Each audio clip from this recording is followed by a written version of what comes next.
Hello दोस्तों। पहलगाम की जो आतंकी घटना है उससे सभी लोग वाकिफ हैं। ये देश में 25 साल की सबसे बड़ी आतंकी हमला है। 25 साल में ये पहली बार ऐसा हुआ है कि जब आतंकवादियों ने धर्म पूछ पूछ कर मारा है। उसके बावजूद भी कपड़े उतार कर चेक करके उसके बाद भी मारा है। कलमा नहीं पढ़ पाया तो मार दिया। किसी की 6 दिन पहले शादी हुई थी, किसी की अप्रैल में शादी हुई थी, किसी की फरवरी में शादी हुई थी। पत्नी के सामने, बच्चों के सामने गोलियों से छलनी कर दिया। ये बहुत दर्दनाक घटना है और बहुत ही शर्मसार है। क्या ये लोग इंसान नहीं हैं? ये मुसलमान लोग इंसान नहीं है? ये आतंकी इंसान नहीं होते? अगर इंसानियत हो इनमें तो ऐसा क्यों करें? बहुत ज़्यादा दर्दनाक घटना है ये। और मोदी जी ने इस पे तुरंत एक्शन लिया। मोदी जी बाहर थे, तुरंत उन्होंने अपना रद्द करके, यात्रा रद्द करके वापस इंडिया आए और तुरंत ही उन्होंने इसके लिए एक्शन लिया।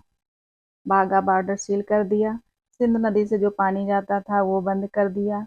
अब वहां पर हाहाकार मचा हुआ है। पाकिस्तान इतना डरा हुआ है कि उसने अपनी सारी हवाई सैन्य जो भी उसके पास बल था सब उसने बॉर्डर पे लगा दिया है। मतलब ऐसा डरा हुआ है, मोदी जी के खौफ से इतना डरा हुआ है कि सब कुछ वो अपनी जितनी ताकत है वो सब सीमा पे लगाए बैठा है। बहुत बहुत हम लोग शर्मसार हैं इस घटना से, बहुत व्यथित भी हैं। मोदी जी ने बहुत अच्छा काम किया है इसके लिए। ये मेरे को तो समझ में ये नहीं आता है कि ये लोग ऐसा करते क्यों हैं भाई। वो भी इंसान है, अपन भी इंसान है। सब कुछ लेकर क्या वो अमर हो जाएंगे?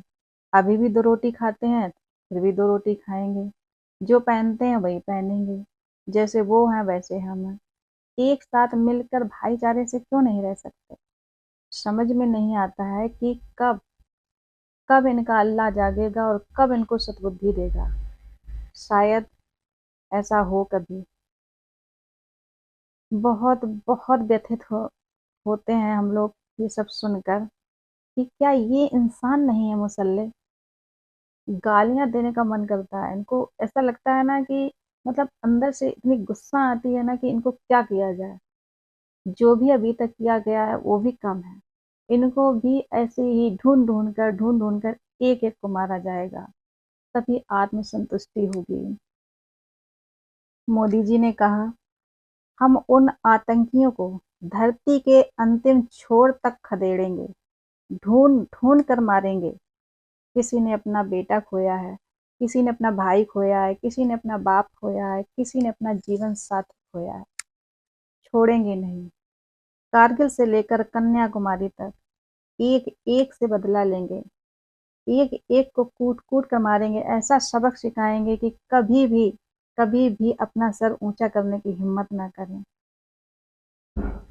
पाकिस्तान ने अब कबूला है कि 30 साल से हम ऐसा ही गंदा धंधा करते आ रहे हैं। मतलब सोचो, 30 साल, 30 साल से ऐसा ही गंदा धंधा करते आ रहे हैं ये लोग। अब जाके इन्होंने ये कबूल किया है। जितने भी आतंकवादी हमले होते हैं सब पाकिस्तानियों के बिला पे ही होते हैं।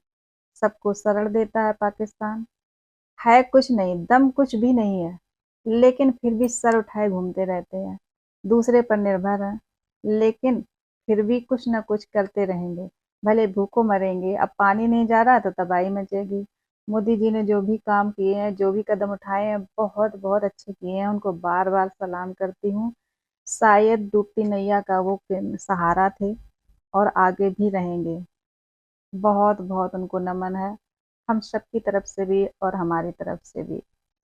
कभी कभी तो मुझे ऐसा लगता है कि क्या हम लोगों में ही इंसानियत है, हम हिंदुओं में ही सारी इंसानियत है। ये मुसलमान किसी के सगे क्यों नहीं हो सकते हैं? हम लोग हमेशा इनका सपोर्ट करते हैं, कोई पड़ोसी हो, कोई कहीं का भी हो, व्यापार में हो, कहीं भी हो, कॉलेज में हो, हम सब इनको हमेशा सपोर्ट करते हैं।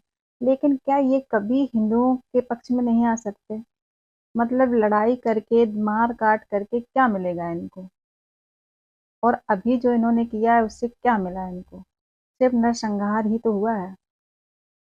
सिर्फ इनको मतलब इनको क्या मिला? कुछ भी नहीं मिला। यही चीज ये क्यों नहीं समझ पा रहे हैं कि जितना मिलजुल कर रहे हैं, हमारा तेरा, ये सब क्या है? सब कुछ यहीं रह जाता है। इनको समझना चाहिए कि मरने के बाद कुछ भी साथ नहीं जाएगा, सब यहीं रह जाएगा। सब कुछ यहीं रह जाता है, कुछ भी साथ नहीं जाता है।